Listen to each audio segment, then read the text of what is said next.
আমি এখন ঋণগ্রস্ত হয়ে গেছি, আমি কি করবো ভাই আপনি কন। ভাই আমি ঋণ দান থেকে টাকা ওঠা আমি এই 10 বিঘি ভুই লিস্ট রাখছি ভাই। আমার এই 10 বিঘি ভুই মনে করেন যে আমার 10 লাখ টাকা আমার ভাই ব্যয় হয়ে গেছে ভাই। আমি 7 বিঘি তরমুজ লাগাইছি, 3 বিঘি ঝিঙে লাগাইছি ভাই। আমার সাথে এই খেত নিয়ে বিশালী একটা মহিলা রাগারাগি।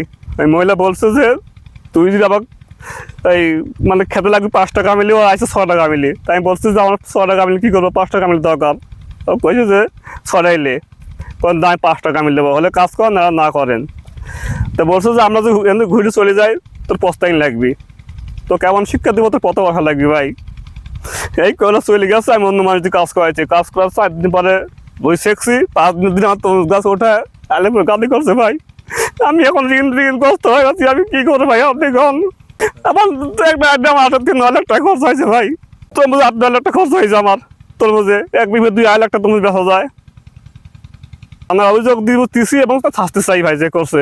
10 কাঠা জমি, বুঝছেন, আমার তো কোনো শত্রুতা নেই। আমি জমি লাগা মেলা কয়েকদিন পর পর আসি এখন কাল সন্ধ্যায় শুনি যে সাজদলে তরমুজের গাছ উঠাই দিছে। আর সকালবেলা আসি দেখি আমার জমির এই পরিবেশ, ওই তো গাছগুলি খোটা ওই জায়গায় তুলেছি রাখি দিছি।